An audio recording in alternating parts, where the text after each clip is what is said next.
partir do versículo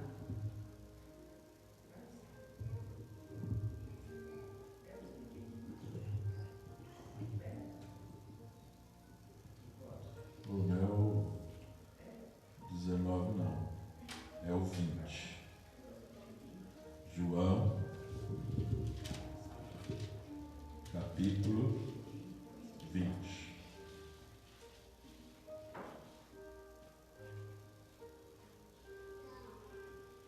Vou ler a passagem, não sei quantos viram aquele vídeo que o pastor Marcelo postou. E quero ler com vocês.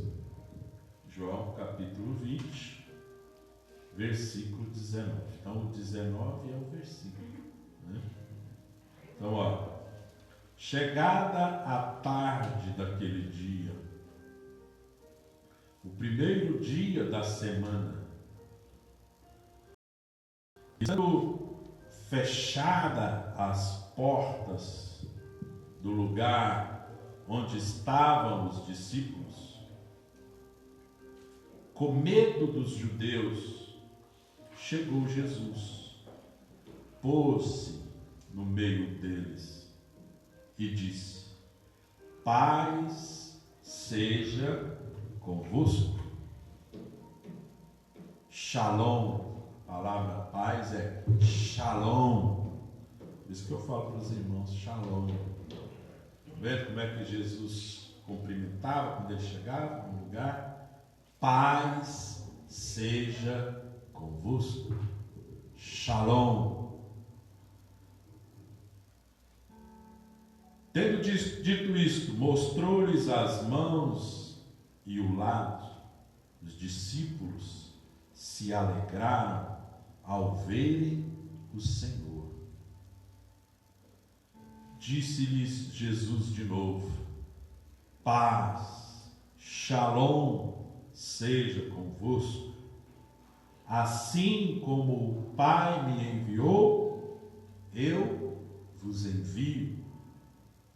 Dizendo isto, soprou sobre eles e disse: recebei o Espírito Santo.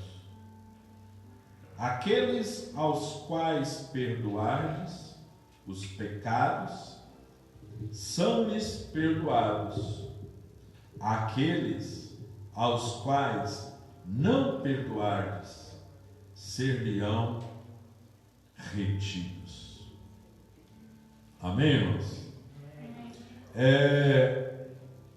Esta passagem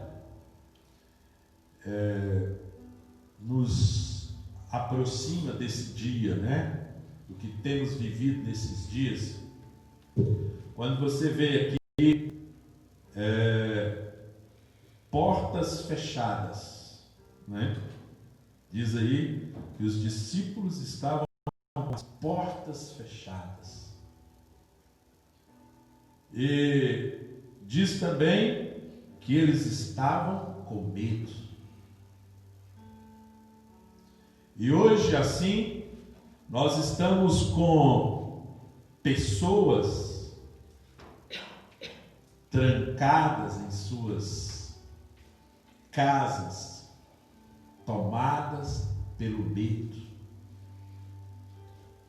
Medo da morte. Medo de um vírus.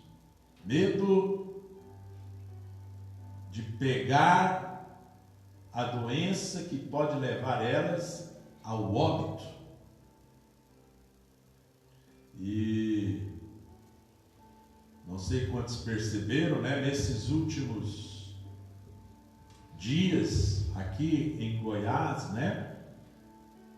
Ficou mais forte o número de pessoas atingidas.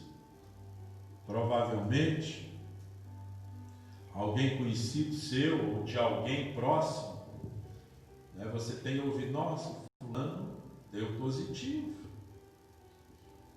né, o fulano ficou com Covid.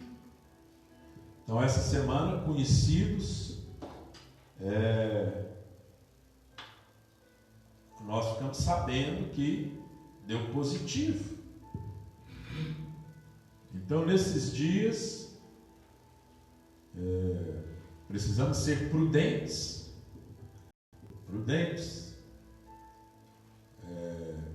Evitar aglomeração, conversar com as pessoas, usar máscaras, sempre lavar as mãos, usar o álcool, coisa e tal. Nós temos que ser prudentes. Por isso que nós não podemos nos reunir como antes, fazer churrascos, estar juntos em grupos maiores, né? Acampamentos, piqueniques.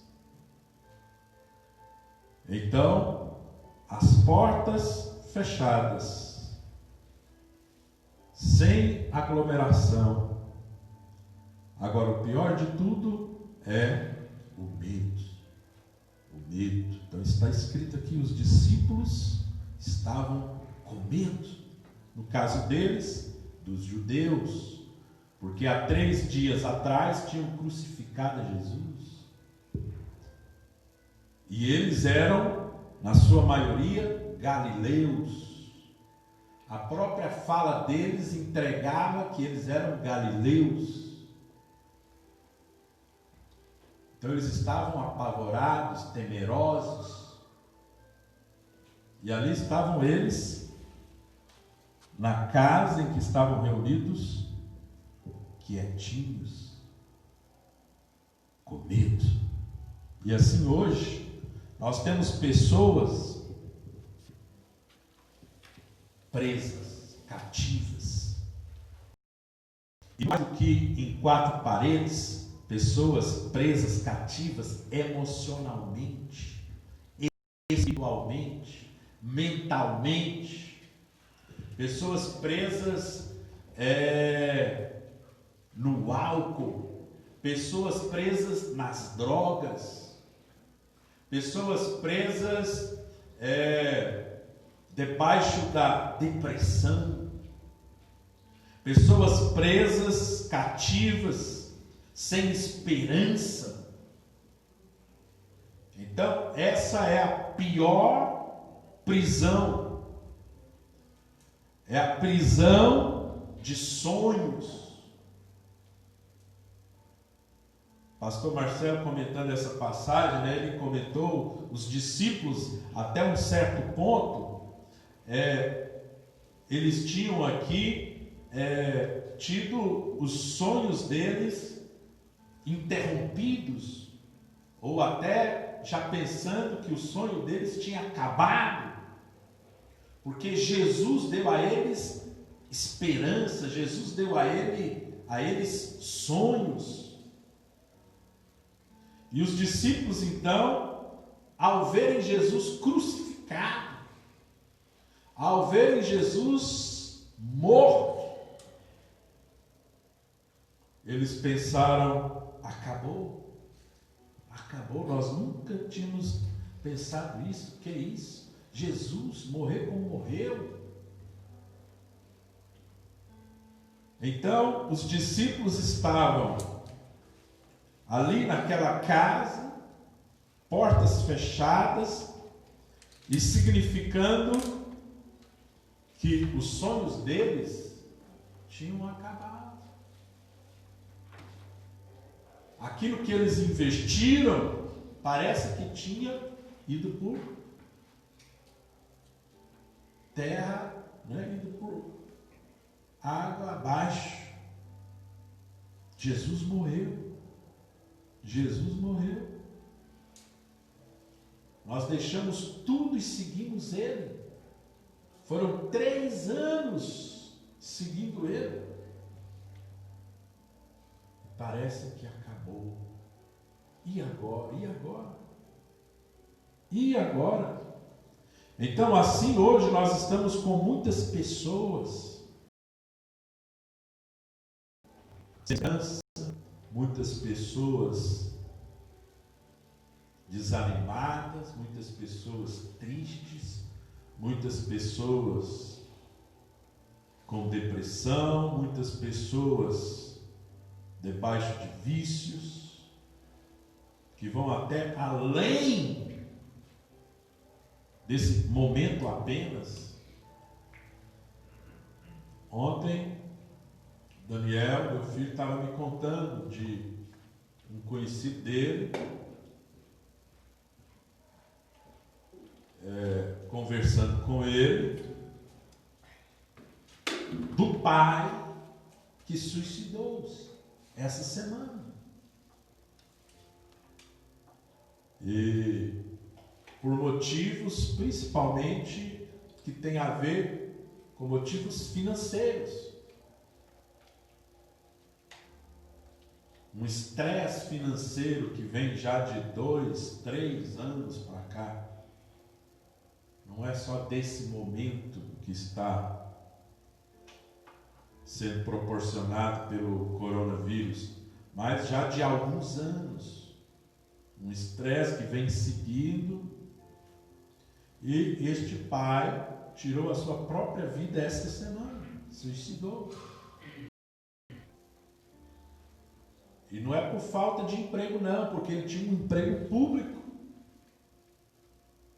Ele tinha uma renda, uma boa renda financeira.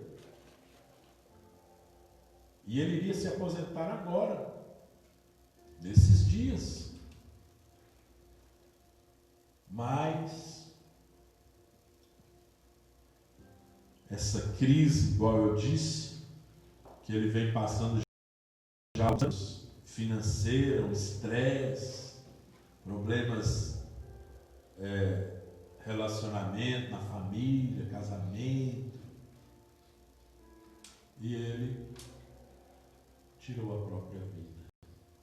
Então, pessoas que estão presas, pessoas que estão aprisionadas mentalmente, emocionalmente, cegas, não cegas fisicamente, mas cegas de não enxergar uma solução, cegas de não ver o quanto que a própria vida é abençoada daquela pessoa, quantas dádivas, quantas bênçãos sobre ela e ao redor dela, mas ela está cega, ela não enxerga, ela não está dando valor nas muitas bênçãos sobre ela, ao redor dela, ela está cega.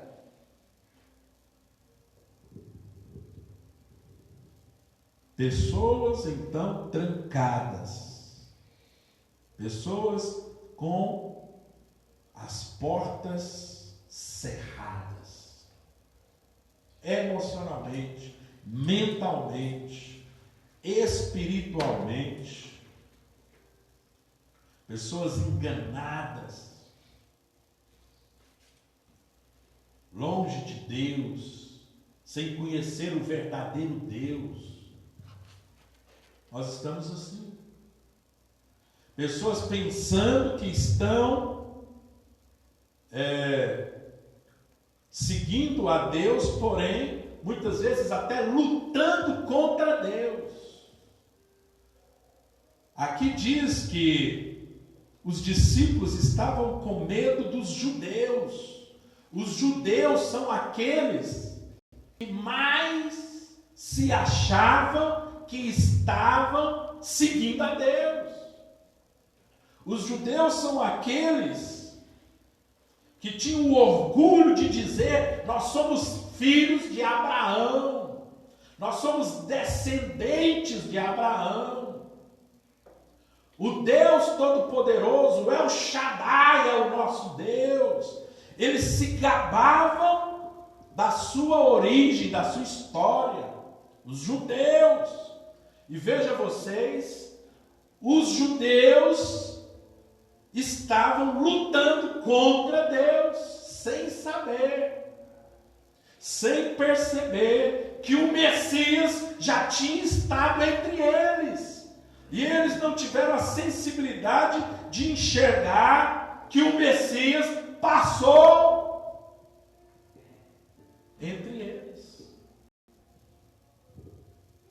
Então, muitas vezes, hoje, nós temos pessoas que estão seguindo uma religião, achando que estão no caminho certo e estão lutando contra Deus, indo contra Deus na sua fé e religiosidade.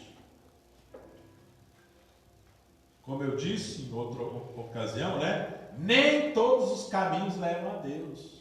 Só há um caminho. Jesus diz: eu sou o caminho e a verdade e a vida. Ninguém vem ao Pai senão por mim. Então nós temos hoje pessoas cegas espiritualmente, lutando contra Deus, anulando a cruz de Cristo. Lá em Gálatas, Paulo, ao pregar, escrever a carta de Gálatas, ele fala, sobre o anular a cruz de Cristo. Ao crer em coisas erradas, ao seguir falsos deuses, a pessoa anula o sacrifício de Jesus, a ressurreição de Jesus. Então existem muitos conceitos hoje que as pessoas acreditam e é um engano. Vai contra a palavra de Deus, vai contra a mensagem do Evangelho. Então, por exemplo, muito comum na nossa sociedade, se falar de reencarnação. As pessoas muitas acreditam em reencarnação. A pessoa, ela nasce, ela vive uma vida, ela morre, aí depois, numa outra ocasião, ela nasce novamente, ela vai ser uma outra pessoa, Suponhamos que se aqui ela foi um homem pobre, negro, aí aqui nessa outra vida, ela pode ser uma mulher branca, rica, e aí ela morre de novo, aí vem, nasce novamente, daí a palavra reencarnar, ela reencarna, ela volta a habitar novamente num novo corpo. Então daí reencarnação. Então muitas pessoas acreditam em reencarnação. Um mundaréu de católicos que falam que seguem Jesus acredita em reencarnação. Olha o engano, olha a cegueira, a ignorância de conhecer, de falta de conhecimento da palavra. Então, a pessoa acredita em reencarnação. Reencarnação anula a cruz de Cristo. Quantas pessoas estão cegas em conceitos assim errados? Porque se a reencarnação existe, eu morro, eu nasço novamente, eu morro, eu vou me aperfeiçoando, eu vou a cada reencarnação melhorando, me tornando uma pessoa melhor, a cada reencarnação, até eu me tornar um espírito evoluído. Cada vez mais eu vou me tornando um espírito de luz. Ora, se a reencarnação então existe, Jesus não precisava vir e morrer por mim. Jesus não precisava ser o meu Salvador. Jesus não precisava pagar os meus pecados. Inclusive a reencarnação diz que se nessa vida eu fiz tal coisa, nessa outra vida eu vou pagar pelas coisas que eu fiz ali. Por que uma pessoa nasceu cega? É porque na outra vida ela fez tal coisa, por isso aqui ela está cega. Então, isso é reencarnação. Se eu acredito em reencarnação, eu estou anulando a cruz de Cristo. Eu não preciso de um Salvador, eu não preciso de Jesus, o Cordeiro que foi imolado na cruz. Jesus deixa de ser Salvador e se torna apenas o que ele é visto pelo kardecismo, um mestre, nada mais que um mestre, um espírito evoluído. que nos ensina o bem, que fala do amor. Jesus, sigamos o seu exemplo. Ele nos deixou o exemplo do amor e da caridade. Façamos como Jesus. Jesus se torna apenas um mestre, um professor, um espírito evoluído. Só que Jesus, de acordo com o Evangelho, é o próprio Filho de Deus, o Verbo que se fez carne. Ele não é só um espírito evoluído, ele é o Verbo que se fez carne, que foi até a cruz para morrer pelos pecados de todos nós. E se não fosse pelo sacrifício dele, jamais seríamos salvos, jamais teríamos acesso ao Pai. Ele se torna então o Salvador, o Cordeiro. E aqui ele ressuscita, vence a morte e nos dá a esperança da vida eterna. Quando ele mesmo triunfa sobre a morte. Então muitas pessoas estão cegas, enganadas, presas em suas casas, mentalmente, emocionalmente, espiritualmente.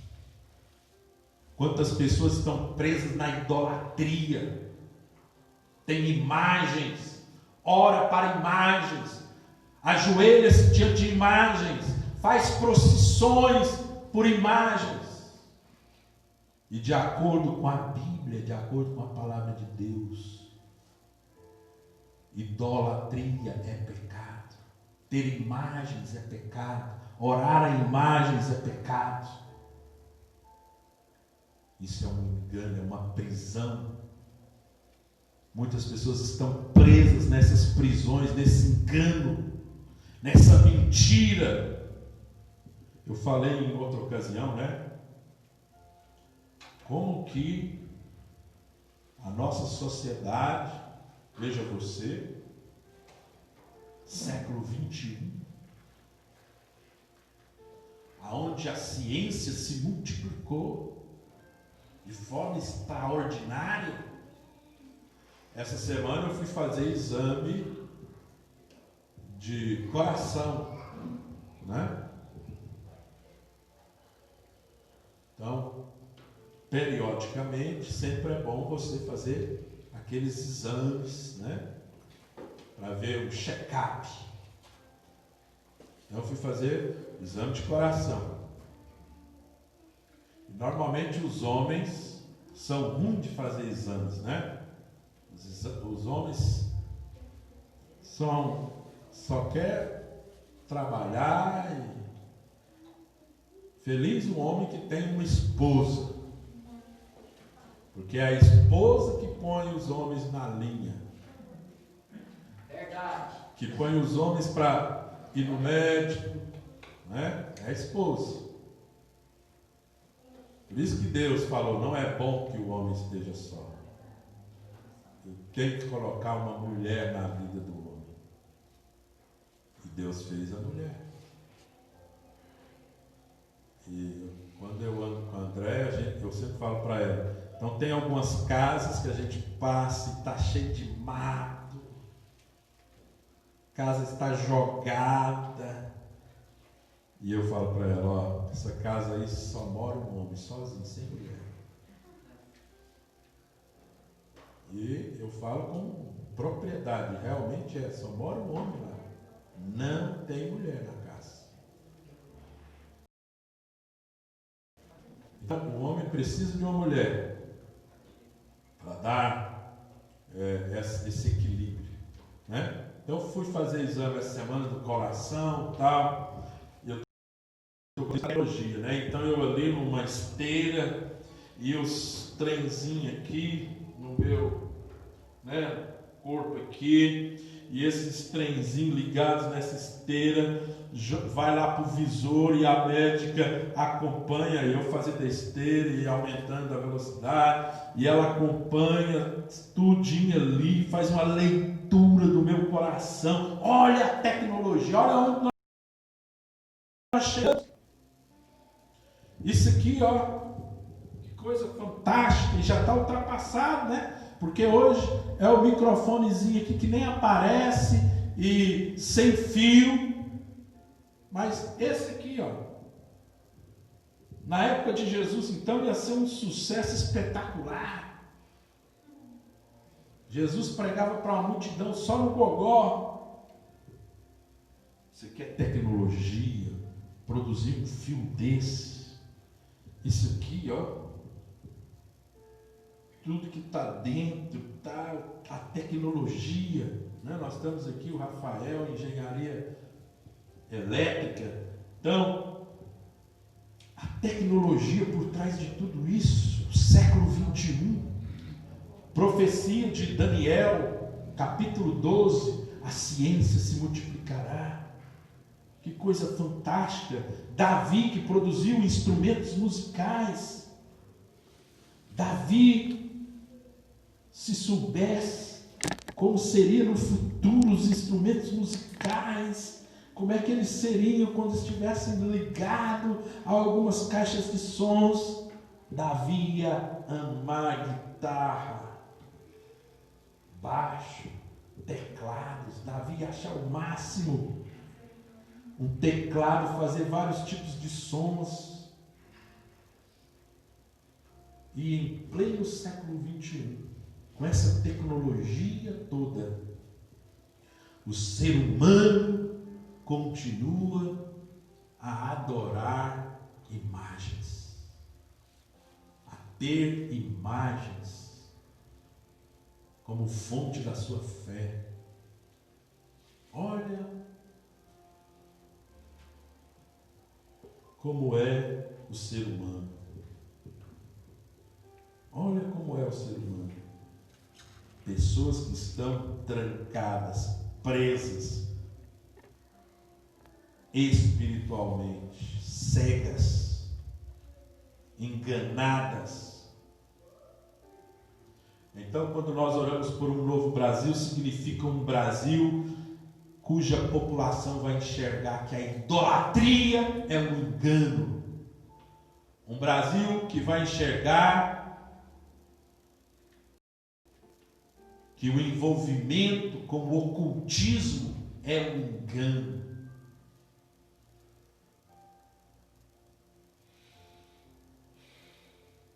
E aqui diz então a solução para os que estão presos e a solução para os que estão amedrontados, cegos. E a solução está em Jesus. Em enxergar e ter um encontro com o Jesus ressurreto. O Jesus que venceu a morte, o Jesus que ressuscitou. E foi o que aconteceu. Jesus se manifesta a eles. Chegou Jesus, verso 19, pôs-se no meio deles. E Jesus disse: Shalom seja com vocês. Essa manifestação, essa revelação do Jesus ressurreto é o que a nossa sociedade precisa, é o que as pessoas precisam.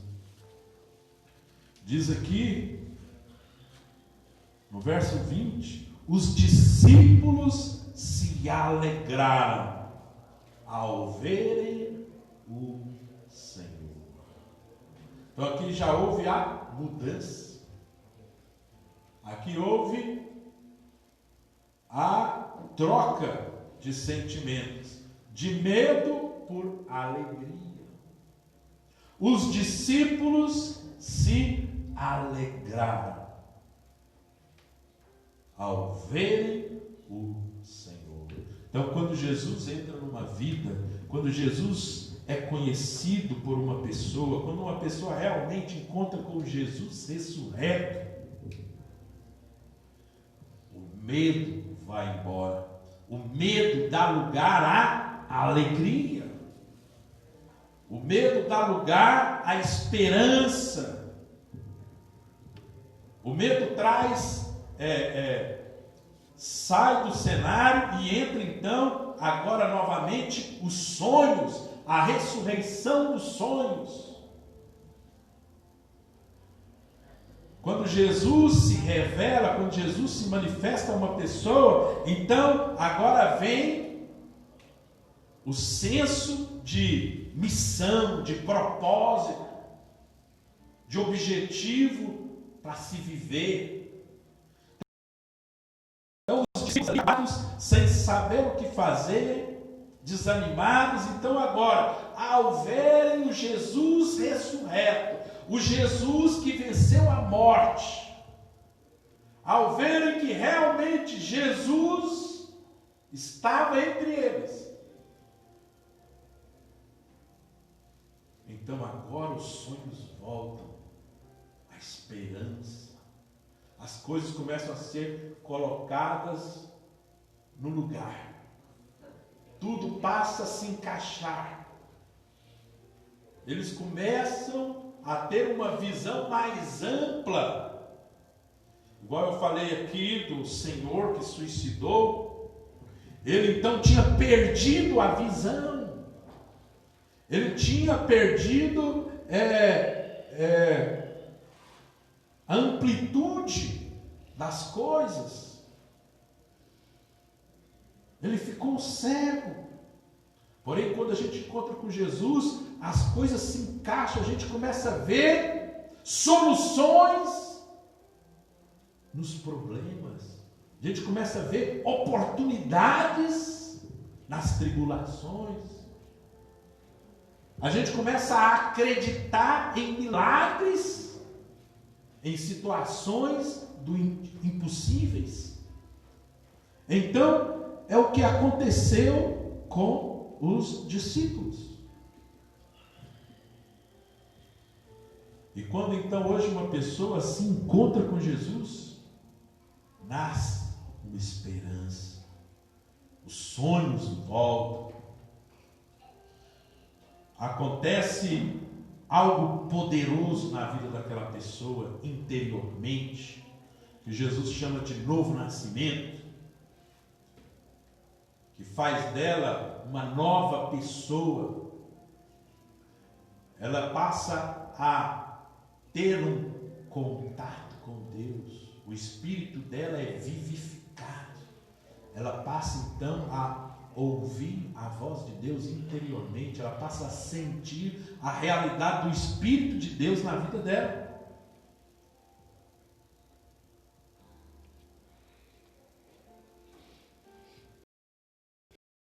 Jesus diz novamente: paz seja convosco, assim como o Pai me enviou, eu vos envio. Veja aí, Jesus dá missão, Jesus dá propósito para as pessoas, Jesus dá rumo, Jesus dá um trabalho a ser realizado. Como o Pai me enviou, eu envio vocês. Ser igreja é continuar a missão que Jesus começou. Ser igreja é estar debaixo da missão que Jesus iniciou. E se você for a Lucas capítulo 4, quando Jesus está em Nazaré, e ele abre o profeta Isaías, e ele lê a profecia que diz: o Espírito de Deus está sobre mim, o Espírito de Deus me ungiu para pôr em liberdade os cativos, abrir o olho do cego, curar os enfermos, pregar o evangelho aos pobres. Então essa missão que Jesus começou, essa mesma missão está agora sobre a igreja. Então, se você é cristão, filho de Deus, seguidor de Jesus, então você tem que continuar essa missão. Assim como o Pai me enviou, eu vos envio a vós. Vocês vão continuar. Vocês vão continuar. Então, quem encontra com Jesus se liberta dessa prisão, dessa porta fechada, do medo, da falta de rumo, de propósito, desse vício, desse cativeiro. Jesus liberta desse cativeiro. Jesus traz missão, Jesus traz propósito. Por isso que os evangelhos terminam, todos eles, com missão, com propósito. Jesus termina os 4 evangelhos dando missão, dando propósito. E é bem claro em Mateus 28, que ficou conhecido, famoso, tudo quanto é pastor, igreja, destaca Mateus 28, ide por todo o mundo, fazei discípulos de todas as nações. Então, em Mateus ficou bem claro, são as últimas palavras de Jesus. Mateus termina com as últimas palavras de Jesus, dizendo, ide por todo o mundo. Aí Marcos também, é bem claro. Marcos termina com as palavras de Jesus. Aí muda um pouquinho a maneira da fala, mas a missão é a mesma. Ide, pregai o evangelho a toda criatura. Todo aquele que crer e for batizado será salvo. E estes sinais seguirão aos que crerem. Aí, então, Marcos muda um pouquinho, né? Aí ele vem e diz, imporão as mãos sobre os enfermos e eles serão curados, expulsarão demônios. É a igreja fazendo a sua missão, a sua obra. E aí quando você lê Lucas e João, parece que termina sem assim estar tão claro. Mas você vai ver lá em Lucas e aqui também em João a mesma coisa. E está aqui, ó. Então no final do Evangelho, Jesus nos dá também no Evangelho de João a missão. Como o Pai me enviou, eu envio vocês. Eu envio vocês. E se lá em Marcos ele fala dos sinais, expulsarão demônios, curarão enfermos. Se ali ele fala, aqui também não fica atrás. No verso 22, João registra que Jesus soprou sobre os discípulos.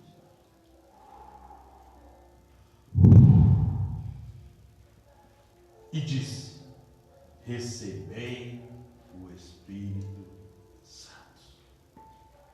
Recebei o Espírito Santo. Jesus deu a capacitação para os discípulos. O Espírito Santo. É Ele que, através dos discípulos, vão curar enfermos, expulsar demônios, fazer milagres. É o Espírito Santo que Marcos falou. Recebei o Espírito Santo. Então Jesus nos envia e nos capacita. Jesus não só falou assim, vai. Não, Jesus nos capacitou. Nos capacitou o Espírito Santo. O Espírito Santo dá para os cristãos os dons para expulsar demônios, curar enfermos, ganhar almas. É o Espírito Santo. O nosso parceiro. Todos os dias. Quando você acorda, irmão, você está com o Espírito Santo.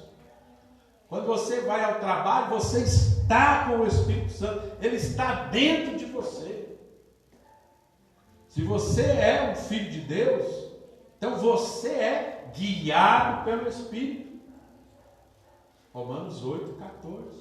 Os que são filhos de Deus são guiados pelo Espírito de Deus. 1 Coríntios 3,16.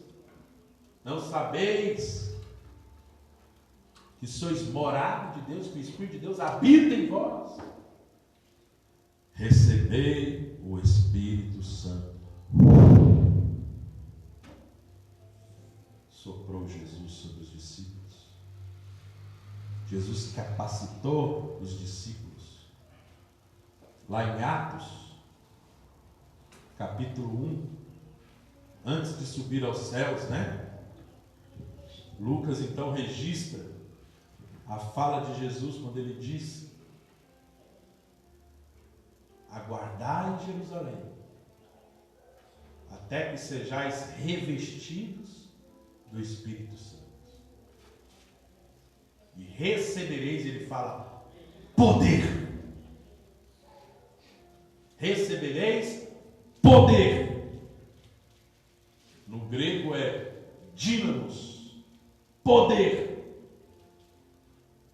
dinamite. E ser-me-eis testemunhas em Jerusalém,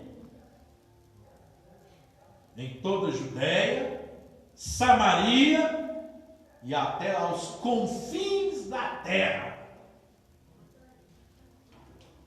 Na minha força, no meu poder pessoal, não, no poder do Espírito Santo. Ser-me-eis testemunhas no poder do Espírito Santo. Recebereis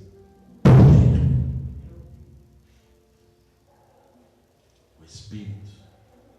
Então, meu irmão, pregue no Espírito, evangelize no Espírito, deixe o amor fluir de dentro de você, porque está dentro de você o Deus que é amor, o Deus que é santidade está dentro de você. Então viva a santidade, rejeite o pecado, rejeite a mentira, o impuro, o ódio, a mágoa, a fofoca. Rejeite tudo que é das trevas, porque o Deus Santo está dentro de você. Viva santidade. Ser-me-eis testemunhas, junto com o Espírito Santo. Junto com o Espírito Santo. Aqueles aos quais, verso 23, perdoardes, serão perdoados. Aqueles aos quais não perdoardes, ser-lhe-ão retidos. Olha o poder, a autoridade, esses dias eu comentei, que Jesus deu para a igreja. Deus deu poder demais para a igreja, para os discípulos. Se vocês perdoar uma pessoa, ela estará perdoada. Se vocês não perdoar, ela não estará perdoada. Olha o poder que Deus deu para a igreja.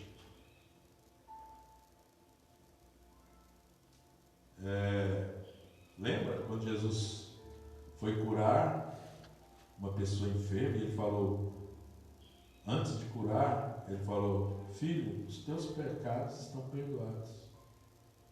E aí os fariseus que estavam ali: quem é este para perdoar pecados? Só Deus que pode. E Jesus deu esse poder, essa autoridade para a igreja, os seus representantes. quem vocês perdoar vai estar perdoado. Quem vocês não perdoar não estará perdoado. Olha a autoridade que Jesus deu para a igreja. Por isso que ele disse: eu vos dou a chave do reino dos céus. Tudo que ligarem na terra será ligado no céu. Tudo que desligarem na terra será desligado no céu. A igreja recebeu a autoridade de Jesus, porque a igreja representa Jesus. Nós somos, Paulo fala aos Coríntios, então nós somos embaixadores do reino de Deus. Nós representamos o reino de Deus na terra. Em Mateus 28, da missão lá, antes dele falar ide, ele falou: toda a autoridade me foi dada no céu e na terra. Então Jesus ganhou essa autoridade, conquistou. Toda a autoridade me foi dada no céu e na terra. Portanto, ide. Eu passo para vocês essa autoridade. Eu sou o cabeça. Aí em Efésios Paulo escreve: eu sou o cabeça. Jesus é o cabeça, a igreja é o corpo. Jesus passou para a igreja essa autoridade. A igreja agora é aquela que vai manifestar a glória de Deus, a sabedoria de Deus. Paulo fala a sabedoria de Deus, a multiforme sabedoria de Deus. Nós somos a igreja. Nós podemos curar, libertar, perdoar, tirar do inferno. É a igreja. É a igreja. É os filhos de Sião. Então, meus irmãos, nesses dias de portas fechadas, nestes dias de pessoas aprisionadas pelo medo, pela culpa, pela falta de esperança, nesses dias, que Jesus possa entrar nessas vidas, nessas famílias, através de nós, que Jesus possa entrar e trazer paz, cura, transformação para essas pessoas aprisionadas, através de nós. Que nesses dias de pessoas escravizadas pelo vício, escravizadas, quantas pessoas estão viciadas na internet, escravizadas na pornografia, em jogos, em seriados, no entretenimento deste mundo. Quantas pessoas estão assim? Então, nesses dias de pessoas assim escravas, que Jesus possa entrar na vida delas e trazer essa cura, essa libertação, trazer missão, trazer o Espírito Santo através de nós. Em nome de Jesus. Aleluia. Vamos ficar de pé. Glória a Deus. Obrigado, Senhor. Ó Senhor Deus, obrigado, porque é Deus misericordioso, Deus de amor, e o Senhor quer salvar todos os homens, diz a tua palavra. Amém. Tu queres salvar toda a humanidade, cada família. O Senhor acredita naquele que ninguém acredita mais, naquele que está rejeitado, jogado, aquele que hoje aos olhos de muitos não vale nada, é um drogado, é um viciado em álcool, é uma pessoa que não toma jeito, ninguém acredita nela, mas o Senhor acredita. O Senhor ama a todos os homens.